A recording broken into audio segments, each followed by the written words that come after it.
The following podcast episode is an interview with Anneke Lucas about her experience as a child sex slave in a high-level elite pedophile ring. Some of the content of this episode can be intense and disturbing for some people to listen to. Hence, I want to give a trigger warning.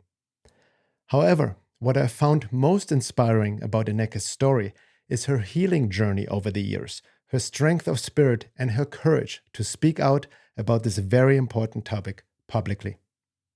I have a lot of respect for Anneke. She's an incredibly inspiring, authentic human being who has helped shine light into the darkest corner of humanity with the message of hope and that we can overcome anything. Before we start, I also want to let everyone know that enrollment and applications are now open for our next round of our private group coaching program, Embodied Soul Awakening. It is a 14-week in-depth program of psycho-spiritual work based on the fourfold approach of holistic self-work, combining deep inner work in context of the outer work in light of the evolution of consciousness and the immense changes humanity are going through. The program starts on December 26, 2022 until April 3rd, 2023. If you want to learn more about it and apply, go to thetimeoftransition.com.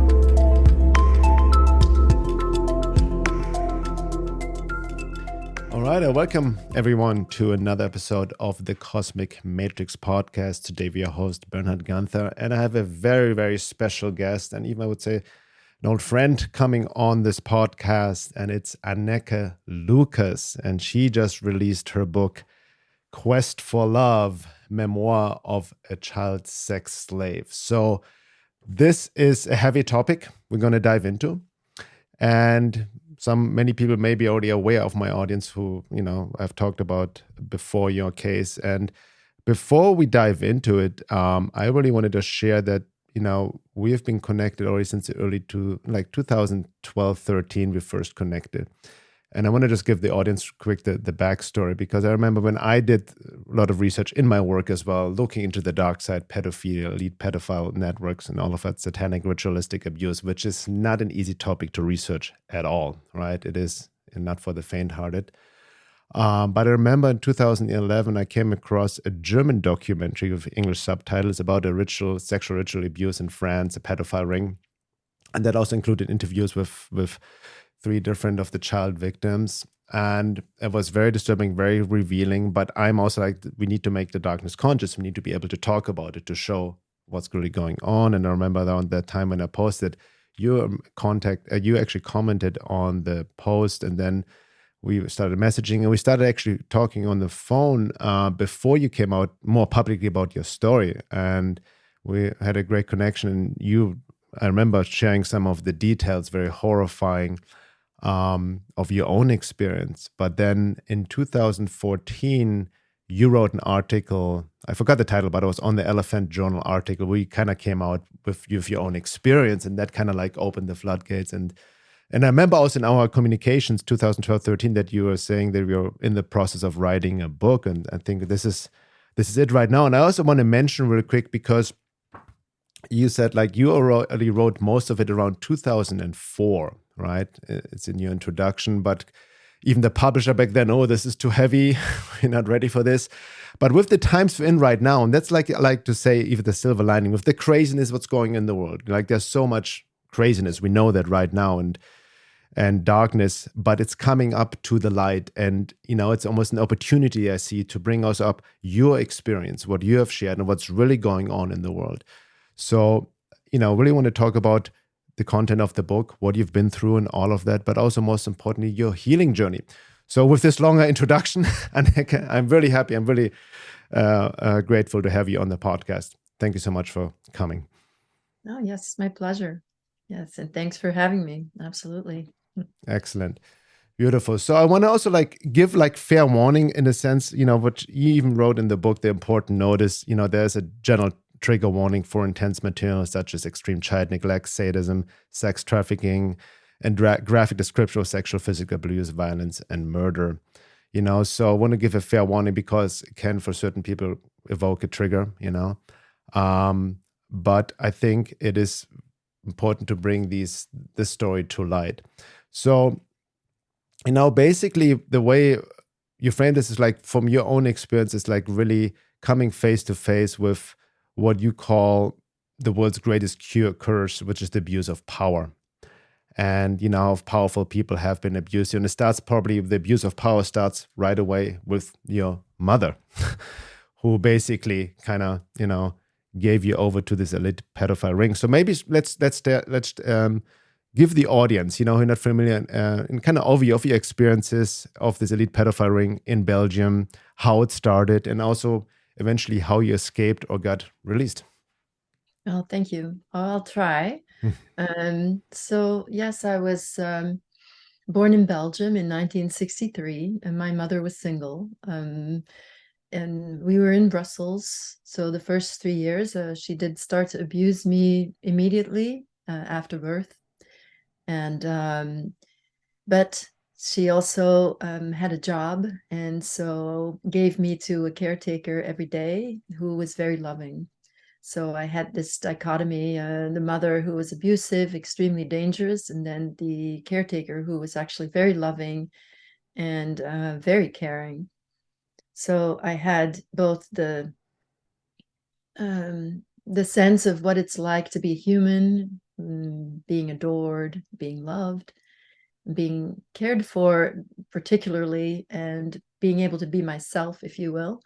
And then there was this mother who was constantly projecting, and where I had to be something else, and that was either powerfully evil or some bland extension of my mother's greatest fears.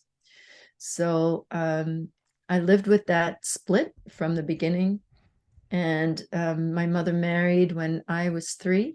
So I lost the caretaker. We moved to the Flemish part of the country. And it was a few years later that she started to, she didn't, it sort of happened accidentally more than anything, I would say, that it did happen. There was a woman that infiltrated in our family who was a recruiter for the network. And she and her husband ended up being the ones to take me to the first orgy. So they were working for the network pretty much in the typical way that this used to happen, people infiltrating in families and then sort of end up taking the children. And they spent a year of grooming before they took me. So took me to all sorts of outings, so from age 5 to 6. All sorts of outings that I never liked them. I never wanted to go, but it was convenient for my mother, who had a young child, who had my brother. So after a year, I was taken to the first orgy by those people. And then somehow my mother took over from them. When I tried to tell my mother what had happened, she tried to take over.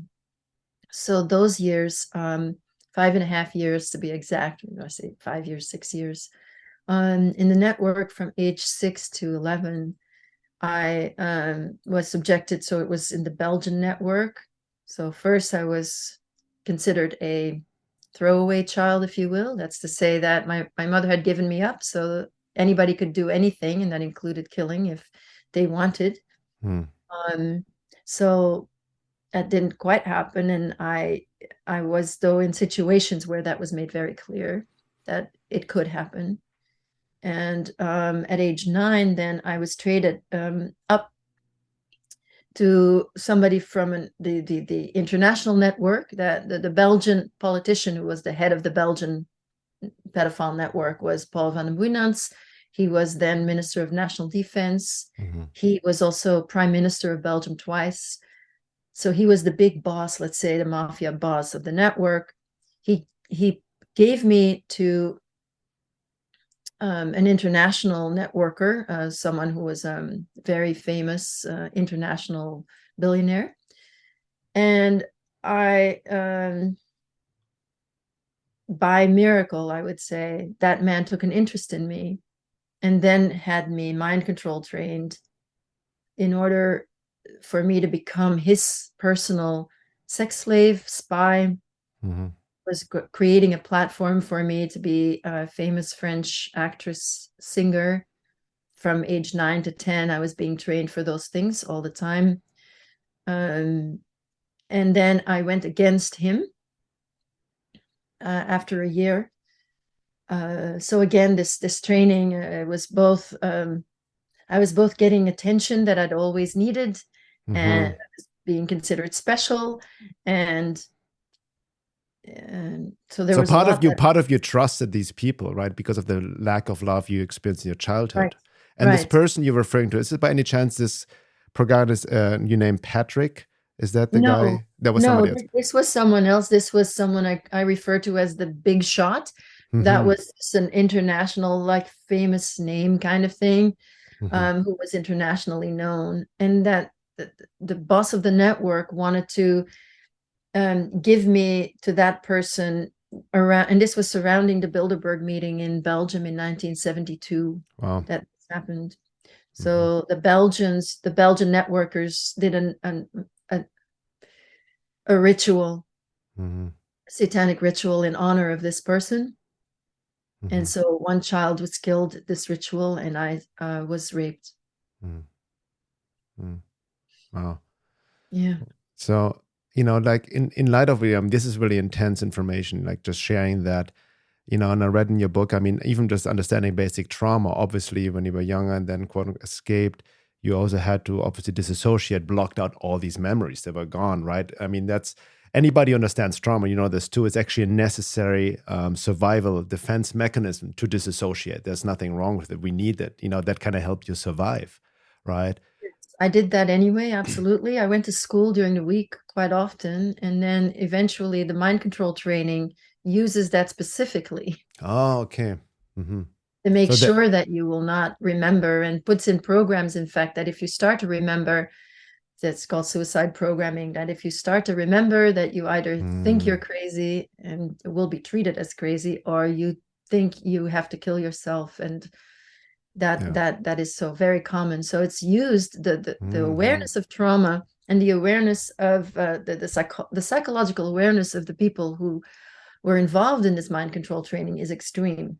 That makes sense. I mean, this is the MK Ultra type of programming. They use it obviously to protect themselves. That makes Yes. sense. And then you could go home to your mom and like, oh, live your regular life, and then Yeah. and then even not realizing what's going on with her, kind of like Right. the absolute denial basically until uh, she she does it again. So yes, Absolutely. continue. Mhm. Yeah. That's right. Yeah. So I was in that, like, say, I call it the seat of power. Let's say those people who are behind the scenes, the most powerful people in the world, who were controlling everything, the culture, completely, Yeah. and very happy to have that control, let's say. And then someone who was then making me into his personal slave. So let's just say that it was for supposedly a great honor, Mm-hmm. but it was also very dark. So eventually I turned against my owner, and then I got completely rejected, instantly and violently rejected, reprogrammed, Mm-hmm.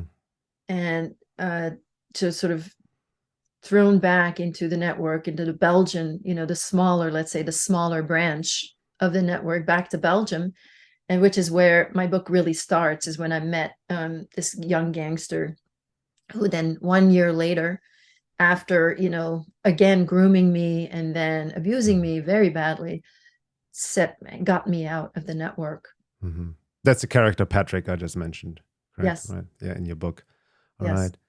Interesting. So I also want to mention, because I remember that you mentioned this even when we talked about years ago, but you mentioned in your book as well this famous case of Marc Dutroux. I hope I pronounced it correctly. Like that kind of like came up in 1996 about like Belgian pedophile rings, but he seems to be a smaller fish, but kind of linked into all these elite pedophile rings. And that's came, I think, maybe the first disillusionment or the coming face to face with the reality of the situation, because um, this case eventually got dismissed, right?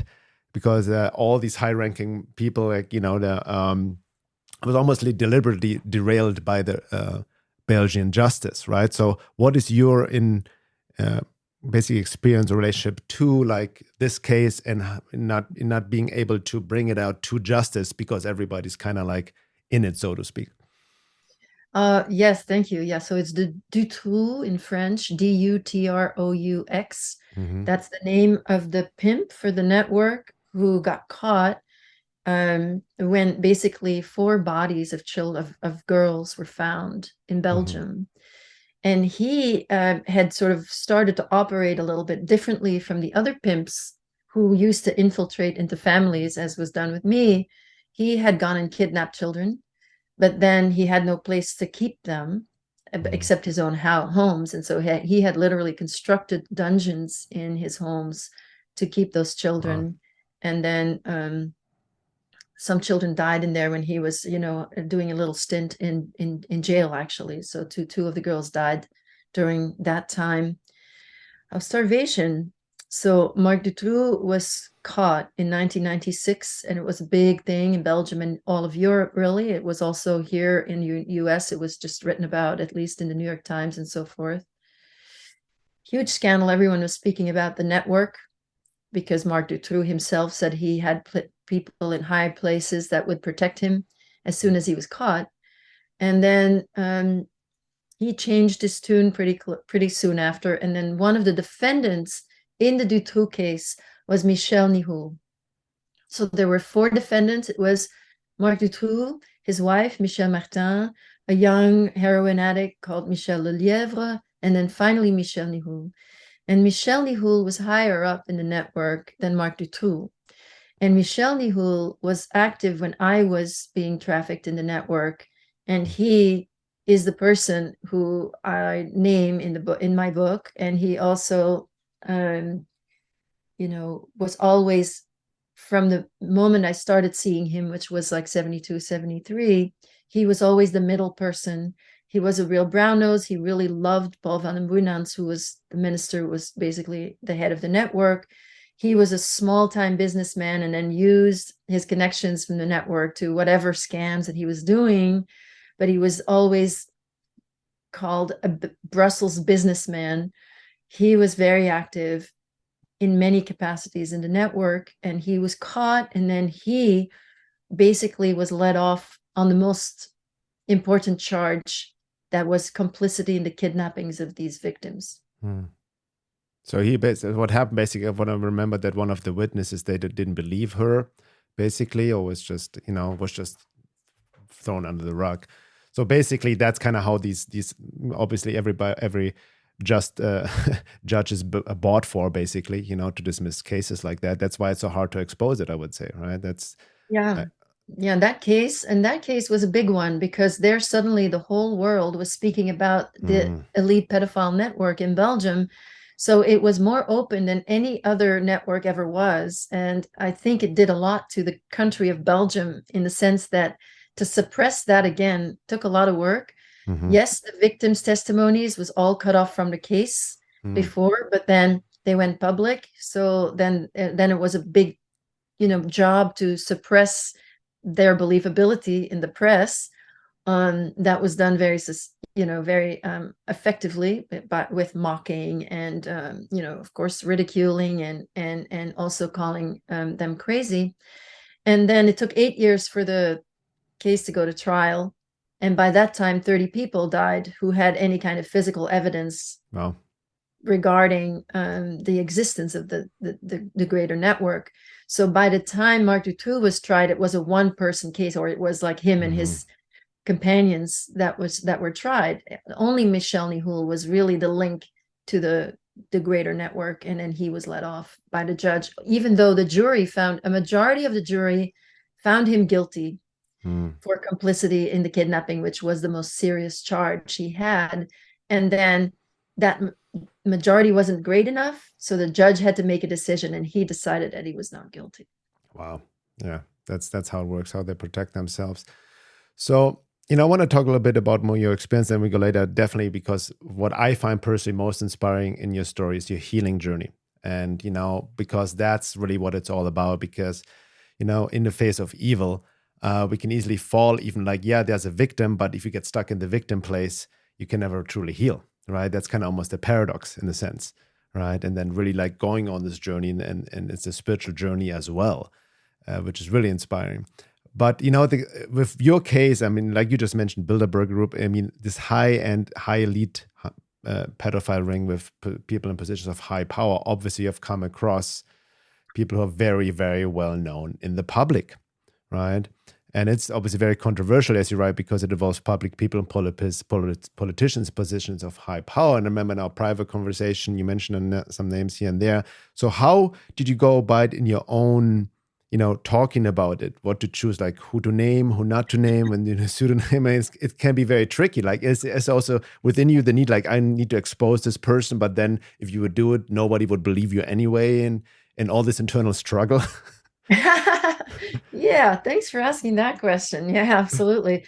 Well, the reason I want to name people is actually not to expose them so much as the reason that I want to talk altogether, which is like, why shouldn't I be able to tell my story?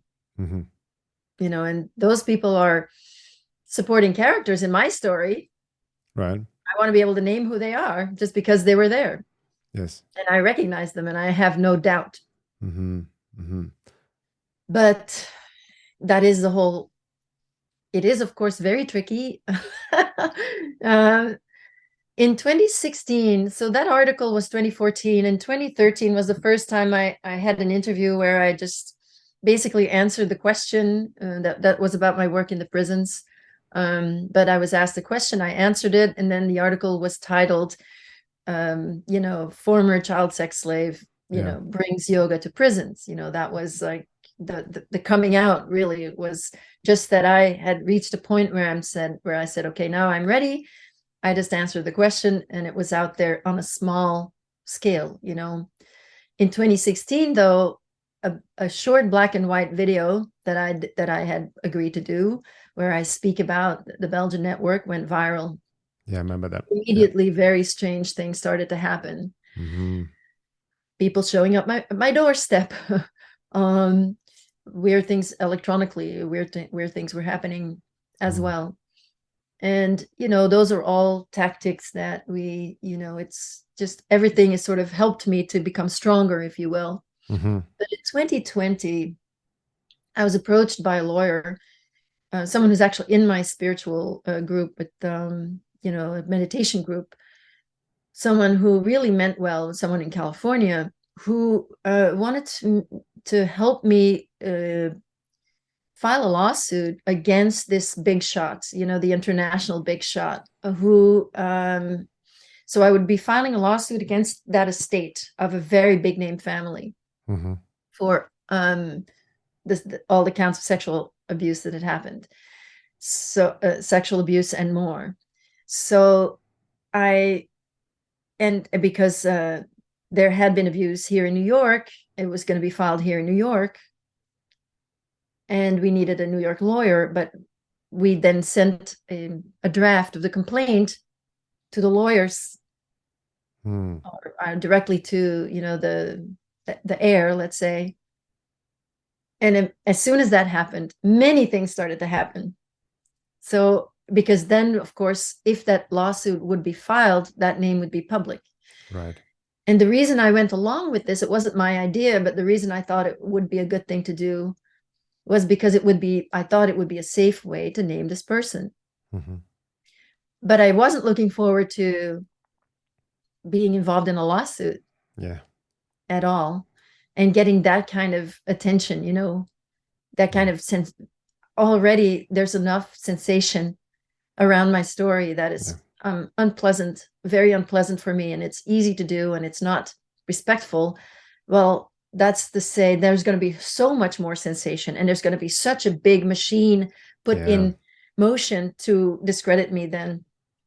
So what happened during that year, really, that was supposedly the preparation to this lawsuit, was quite amazing. The infiltration that happened, the people that I would meet. And then, of course, I've been mind control trained as well. So I would say, if I, would be on I always like to think from the perpetrator's perspective of what they would do. And so I would get people in my life suddenly show up in my life, they know your weak spots, they find your weak spots. And mine was that I was very inclined to support survivors no matter what. And so they sent someone to me who was in my survivor group, my SRA survivor group, who became active, who, connected with me and sort of manipulated me into being there for her, but also talking a lot about her experiences with that perpetrator and that family and so forth, and then sort of concocted a story that she was back involved with that family as a sort of a double agent. And supposedly she wanted to help the case and bring some real evidence forward. And so she wanted to fish to see how much evidence we had. Wow. And also how many other survivors there were, because I wasn't the only survivor coming forward. So I'm interested. So this woman, this supposedly SRA, also a satanic ritual abuse victim, because that's how they want to got infiltrated. Was she also an MK Ultra victim, just running her program with you, or did she do this consciously?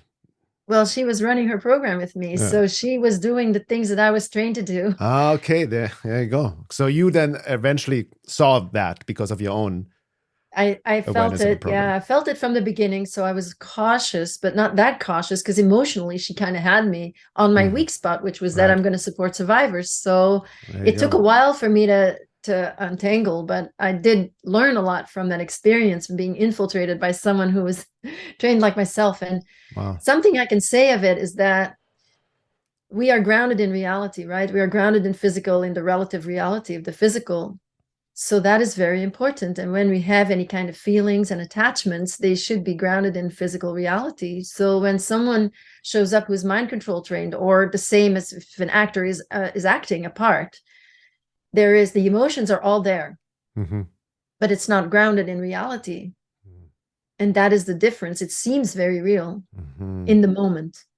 So any kind of psychopath or any kind of narcissist, really, who goes to work and seduces someone, for example, they will be emotionally very credible because they believe it in the moment, except it's not rooted in reality. And the reality is, of course, everything else that's going on. Yeah. And they can also, really high IQ, very efficient narcissists or psychopaths with a strong mask of Seneca, and masters of emulating that as well, right?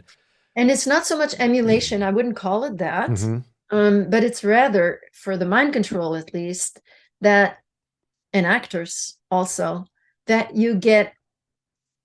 they use trauma in order to get you to the fight, flight, freeze state, where you act out of survival. So your special gifts are released from that state, because that's not a normal state. You will be hearing things at long distance, or you will be seeing things from long distance, that everything, your psychic ability is much greater because you're in a pure survival state. So it's really, the brain activity will reduce to the amygdala and the brainstem. Yeah. And then from there out, from the amygdala, there is a decision made. It's beyond you. You don't have any conscious awareness of what happens, but you fly into action. And so the mind control training is to use the subconscious to go straight into action. So you bypass the rational mind altogether. So when you're connecting with someone, it feels real even for the actor. Okay. It feels real for the agent. It feels real for the mind control slave. Yeah. That's high level MK Ultra program. And that's also what you mentioned in your story. I remember, like, even the book, even you spent apparently some years in Germany or other like networks to gonna be trained. I mean, they're highly professionals. Obviously, they know psychology and trauma, in and out. They just use it or abuse it for their own sick desires and their own networks. Absolutely. And they also make sure that we, the public, know nothing about trauma. Yeah. There's this dumbing down of what trauma really is, and the healing, and psychologists and everybody has to follow their model, the dumbed down model, where we are not allowed to recognize trauma in someone, and where, you have a movie and we have like a male protagonist, and he behaves really, really badly, and everybody sort of supports this bad behavior until finally there's a breaking point, and then there's this one little trauma in his background, and we're all like, oh yeah, Mm-hmm. one little trauma. And that's what the whole movie, like comes out of, is like we Yeah. go back to it becomes reduced when, of course, when you're in mind control, you're living through this tremendous trauma all the time. And Mm-hmm. then what the public gets is this, um, you know, everything is clinical. When you're depressed, it's Yes. clinical. When Yes. you have a disease, it's hereditary. Mm. Everything, the whole trauma conversation is muted. We bring in false memory syndrome in the 90s, and that's Yes. just right now Yeah. reaching its end. I'm sure, like, I mean, we want to go later on, but I'm sure you might have being accused of that as well, right? False memory, making things up, and all these kind of things. Oh yeah, all of Yeah, it. yeah. All of So that for that's, but sure. that's Anneke, that's very fascinating. Then you made, I have all these aha moments because looking at the bigger picture, how this whole, we are also living over the past few years, not to get into that, but on a like global MK Ultra program, so to speak, collective Yeah. mass psychosis. But you're right, because I was talking to my wife, Laura, the other day. The biggest issue, we live in this intense, how I call the matrix. It's based on this hardcore mentalistic view of reality in our brains. Mental illness is just a chemical imbalance in the brain. All of that. Take this pill, take that pill, and all of that. While people, the pharmaceuticals are cashing in, and it just suppresses, it numbs you even more down. It makes you even more subjective to the programming, ironically, because it changes, your whole brain structure to begin with. It's kind of like you're giving them what they want, right? And then you have the media and all of that. Like you mentioned, it's like Yeah, constantly a Hollywood, like subliminal. everything, Yes, everything that comes from the outside is flawed. Everything is part of the brainwashing, including the truther.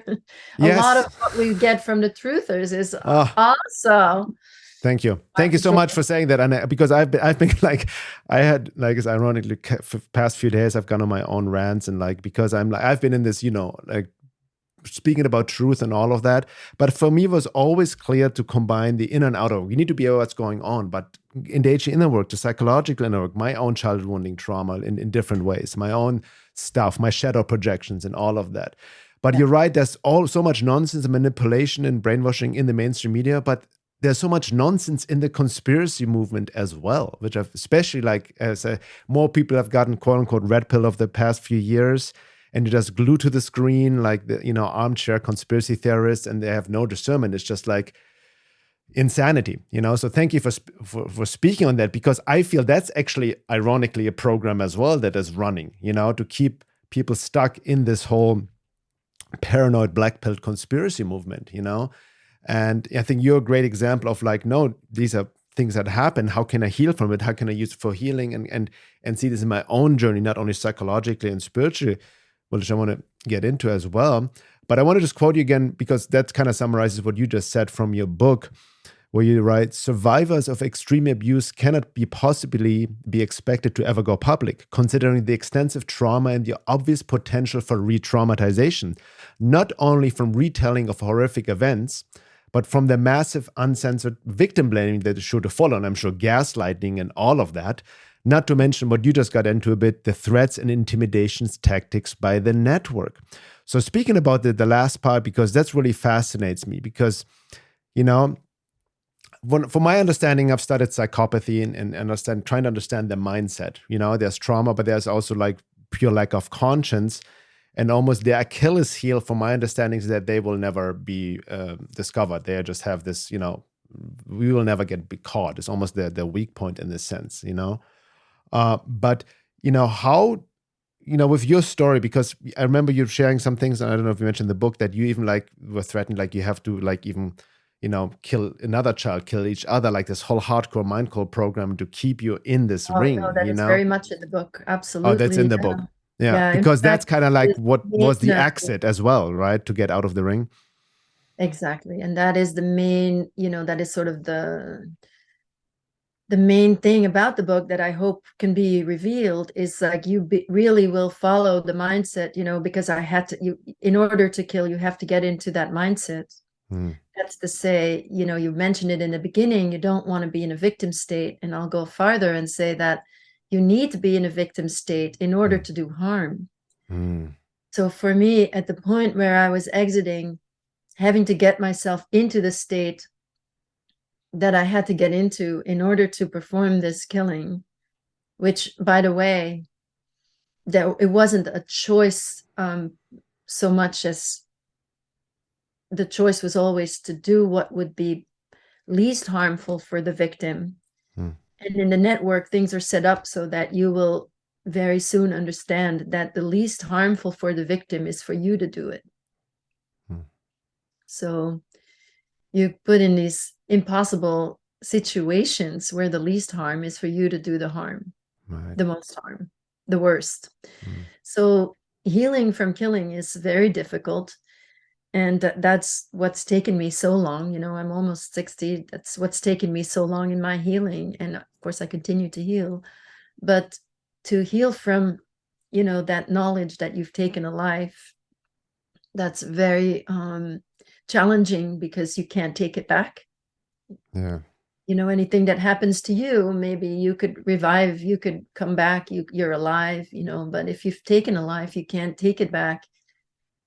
And to really get to the place where you understand fully that you didn't want it is, obviously as a child, you have no idea that you cannot separate those things. It's much too complex. You're in it, you're doing it. Same with the sex, you're in it, you're doing it, your body has responses to it. You're made to perform violence. There's hormonal and physical releases that happen. Yeah. You cannot separate that from wanting it. So that's really taken the longest. And I work a lot with other survivors and a lot on those, removing the shame of these things and getting to the truth, which was that we never wanted it. We never wanted any of it, really, but it was all just coming to us. So that last part, the climax of the book really is about taking the reader through that experience so that you can get a real in-depth firsthand experience of what it is like to when everyone has a killer instinct. Yes. And in the network, that killer instinct is manipulated and used as a channel. So you're forced to do it, but it offers a channel for you to now release all your abuse, all the stuff that you're carrying around, all the pain that you haven't been able to feel and heal from. It gives you this channel to release it all in this one moment. And so there is something that happens when you go through it, when you do it, but everyone has that instinct. Yes. Everybody has fight, flight. Yes. Fight means to kill the opponent so that you can be free of the trauma, so that you can be free. So that instinct is then misused very strongly because those psychopaths are always in that state, if you will. They're always in the sort of like the reptilian mind. Their limbic brain doesn't work. Let's say their emotional brain doesn't work. They just have feelings that are narcissistic. Let's say they feel very sorry for themselves a lot, but they're very emotionally completely undeveloped. So going through that experience and describing it in the book, it's my hope that when you get this firsthand view of what it is like, that you can get more deeper understanding of your own impulses, let's say. Yeah, that's very true. It reminds me a bit, I'm big into shadow work, Jungian psychology, Lorna, we work with our groups, and I have to face myself because what I see happening in the world, especially again, truther movement, not to talk now, project on the truther movement, but there's a lot I want to talk more about that. Okay, let's do it, because there is a lot of projection happening. Their own evil, you know what I mean? Because you have been deep into it, but just killing all these psychopaths, projecting all your hate onto them is not going to change anything. Evil is not going to be eradicated by trying to kill it. And that's what they're trying to do, right? They just take them all out, arrest them, wear the mass arrest, let's kill them all, and then we can have a party together. That's not, and then you're going to be the killers, and then you're going to be the psychopaths, and then and then you'll have a new power paradigm. Yeah, which exactly. is the same power paradigm, just with new people in it. Yeah. Even if what's happening, I don't want to get into like current topics, but Fauci, Gates, and all these, Klaus Schwab and the Great Reset, yeah, be aware of it. But I see so much hate projected on these individuals. You become that what you're trying to fight against, right? I've even Laura, my wife, just posted this great quote from Nietzsche. If you're staring too much into the abyss will stare back to you. Be careful that you do not become what you fight against. And that's I, Absolutely. If you are constantly focused on these very dark topics, yeah. as a survivor, I have come across way too many people who came to me as if they're the big hero who helps the poor survivors. And I never liked them. And there's a lot of them out there. Yeah. There's a lot of people, there's a lot of self-appointed heroes out there who are doing the good work Self-righteous. against the evil, Yeah. against, let's get those bad guys. It is very childish. And those people are often total narcissists. Yeah. Because they do it for themselves, right? They feel, I'm so great. I'm going to do all this. This is about their own shadow. This is all about them. This has nothing to do with the survivors. I'm around these people. They don't see me at all. They're not interested in me, in my story, in what I've been through. They're only interested in that I see them as what they need me to see. Oh, wow. Okay. They are only interested in those are the people that have the big platforms. So again, if you see anybody with a huge platform, that is to say, the hierarchy works like this, right? Yeah. People at the top are the psychopaths who use their privilege and entitlement to pass it on to everybody below until we are in the Western society, the underprivileged who are carrying all the burden of pain for everybody. Yeah. Who have no privileges, who just have to suffer all the time. That's why poverty is necessary. We need the poor for everybody. Okay, so that's clear. And everybody has a spot there somewhere. Yeah. And everybody participates psychologically by being part of pyramids. There's pyramids everywhere like that. Yeah. So do you work for a corporation? Do you have somebody above you? Where are you in the corporation? Where are you in Western society? Okay, that's like a big question about privilege, etc. So we're all somewhere. Okay. We don't choose to be there necessarily, I mean, some people try to get into a different place, but okay, we just are what we are. Then we have all these smaller triangles. So down to the familial, we have small families, and there is one person who is in charge, usually, in the old world triangle, there was the man in charge, and then there was a woman who's submissive, and then there was the children who have to eat it. Yeah. They have to take it until they're old enough that they have power, that they can give it to their kids, and those kids are going to have to eat it. Yeah. That's the power abuse in the family. Now, the power abuse in the family is very important for the psychopaths at the top to continue. Incest is very important for the psychopaths at the top not to be healed, not to be spoken about, not to be revealed, not to be become a national conversation about how prevalent it really is and how much work needs to be done to prevent it. Yeah. Very important, because that's how the smallest triangle of power abuse stays intact. Yes. And this is, by the way, used by, someone like Kathy O'Brien, for example. Her incestuous father, who was actually mailing out child porn materials, was caught and then recruited by the CIA because he, instead of going to jail, he got to give his daughter up for MK Ultra. Wow. Okay. So that's how it works. So you need those families, you need that power abuse to exist on a small scale. But any kind of place that you go, there's this hierarchy. So you have triangle, you have those triangles in any kind of organization, in any kind of corporation. But you also have it, like, to go back to the truthers, when you see that there's a stark hierarchy, that's to say one person at the top, maybe it's a sort of like a new age guru, or maybe it's a sort of like a big truther who's on every panel for every discussion about how are they operating, who is supporting them, what are they leaving out.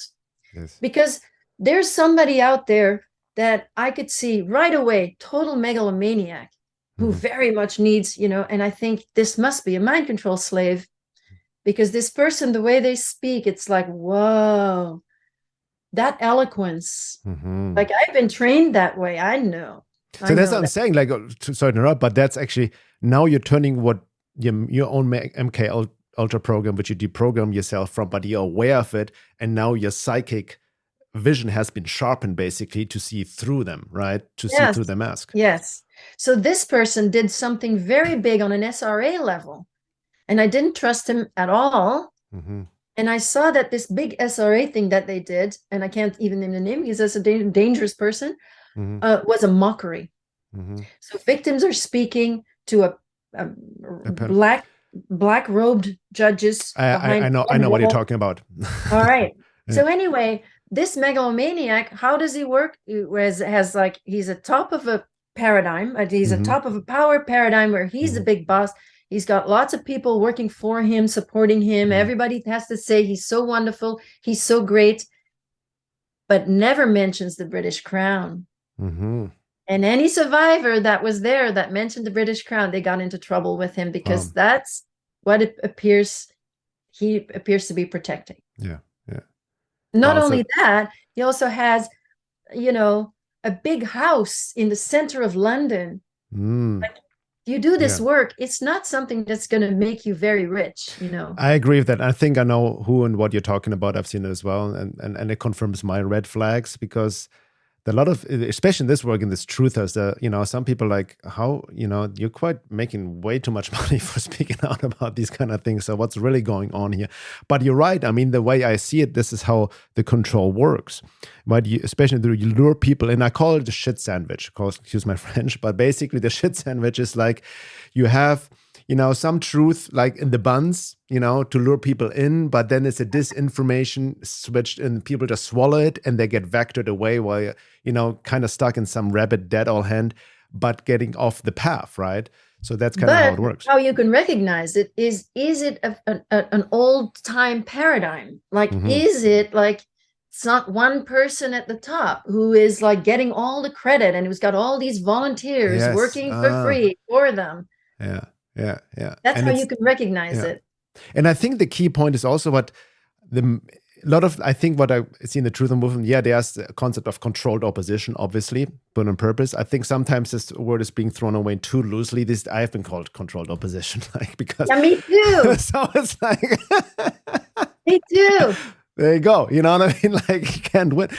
But I think the issue is, for the basic psychological trauma perspective, a lot of here's the thing, ironically, like the mainstream calls a lot of conspiracy theorists mentally ill, and it's not too much about mental illness, but there's trauma and there's some truth in it. A lot of conspiracy theorists, red pill people, are very mentally not well individuals. They're acting from their trauma, their shadow, that gets activated. Then they, find something because they're not happy with their own lives, and then get on this cause. I'm like, oh, this is so important. Like, use that, to disassociate or, spiritually or psychologically bypass from what they need to face within themselves. Because what I notice, and that's what I talk about a lot, there's not much, if at all, any self-work in this movement. It's just information-based externally, and then they have these networks, and kind of like, especially nowadays with the internet, it's like, it's insane. So it's so refreshing to hear that you see that as well and call it out and speak out about it and see through it, because that's a big issue. Oh gosh. And then there's a leader usually that is doing all the dirty work for them, or there's like a secret leaders, secret heroes that are doing all this work behind the scenes that we never get to see, that is all being done. And then we can just sit back behind our computer screen and just trust that it's all happening, people. When we have no proof that anything's happening at all. It's all crazy. What I hear, those stories, the white hat stories, I'm sorry, I am not on board at all. Everybody, the pedophiles being arrested, and that's a whole right. So in your experience, so when you became more popular, right? I'm curious, like, so you have been then, obviously then, like you mentioned, you notice like, oh, now people are trying to take advantage of my story and me, right? So you had to become very vigilant, discerning. Was it like, Yeah. did you expect that? Or was it also like a disillusionment? Oh my God, who can I trust? Who can I not trust? Kind of Oh, thing. that's so good that you're going there. I love this conversation. Okay, yeah. So this is for me was a part of my personal growth to understand if I need to belong anywhere, I'm gonna get reeled in. But I've always been very sensitive to being used because I Mm-hmm. did do almost 30 years of healing before I went public. Yeah. So it's like, Wow. all right, then, try me. And of course, I have a naturally rebellious nature. Mm-hmm. So sort of I'll follow my own, instinct, and that's connected to spirit, Yes. feeling that spirit truth is sort of my religion, truth. So if it's by falling and getting back up, having people interview me, and it's like, oh, and then like for example, I don't want to do interviews if they're going to be behind a paywall, Mm-hmm. uh, or I don't want to do interviews if it's going to support one platform with a very strong ideology on one side or the other side, Mm-hmm. So I've been increasingly more careful who to speak to, and so that includes today. I say no a lot. I say no a Mm-hmm. whole lot Mm-hmm. to anybody who wants to interview me. So yeah, there's Good. that, and then my story was picked up anyway in 2020 by the QAnons. And then very interesting this was the time when we were preparing this lawsuit. So now this big name family knows that I might be filing a lawsuit. And let's just say SRA was not connected to QAnon at Mm-hmm. that time. Mm-hmm. But within that time, from the time that we filed this complaint with them, not in a docket because it was never filed, but from the time that we sent them the complaint, a draft of the complaint, which included the way I had met this person, as I said earlier, this wasn't a ritual where a child was killed. Mm-hmm. That child's blood was collected and drank. Wow. So they drank the blood. That was in there. Yeah. And Wow. then what started to happen? Some months later, there were yoga influencers that literally were telling people in the yoga world now, but also went on PBS and did interviews and so forth, and saying, people, don't be so naive as to believe that the elites kill children and drink their blood. Yeah. That's ridiculous. Don't believe that. Yeah. So several months later, this is the thing that gets picked up and ridiculed, and it gets connected to QAnon and becomes now a far right-wing conspiracy theory, fascist conspiracy theory. So by the time, if we would have filed that lawsuit, by the time it would have been filed in August of 2020, it would have been a crazy conspiracy story, but it wasn't when we filed it. Wow. So that's how the media that ridicules it. Thanks for sharing this, because I wanted to ask you about this as well, because I've been part of I live in Arizona now, but I've lived in LA for 25 years. I'm also a big yogi. I've been in the yoga community because Laura and I also, we have hit articles have been written by us, by the conspirituality guys, if you know what I mean. Oh, yeah, of course. I don't know. So exactly, some very toxic people. I know these individuals from back then. They're interestingly also, they're self-proclaimed atheists but teach yoga. So that's a fascinating and they paradox. Mock anything having to do with God. Yeah, exactly. And they're extremely just talking. Anyway. Excuse me again, just talking shit, just talking constantly from this higher, like holier than thou. We know everything, and this is the way it is, and everybody else is wrong. Well, there you have it again. No interest in their own shadow. Basically. Exactly. Like why am I exactly? And a lot of privilege also, a lot of male privilege there. That is not being three guys. Like, come on, white guy. For me, it's always truth mixed with lies. This whole Q phenomenon is this whole topic in itself, but it exposed a lot of people in the wellness / yoga community. You know what I mean? Who kind of like also took very, throwing out the baby with the bathwater, so to speak, and ridiculing something that needs, you brought up, like you started talking about this experience years before. I mean, like I mentioned, we were talking. Yeah, right. I was now called QAnon conspiracy, whereas I've been out since 2013, and nobody'd heard of Q. Exactly. Wow. So I'm glad we touched upon this whole topic as well, the truth. Like, that's People awesome. in the yoga world would send me their newsletters, which said, "Don't believe this crap." Yeah. People who know my story, but Wow. somehow didn't connect me with SRA, which was Mhm. now being vilified and connected to QAnon. Yeah. So there's this, this cognitive dissonance there. No, Yeah. you know my story. I have protected you from Yeah. the gory details. Mhm. I have maybe Mm. not mentioned drinking the blood of the children before Yeah. because I don't want to hurt your feelings, Yes. Yes. But then this comes back to me as like, don't believe this. Mhm. Wow. Wow. So, we're at the end of the first hour. So there's still, I feel we just scrapped the surface.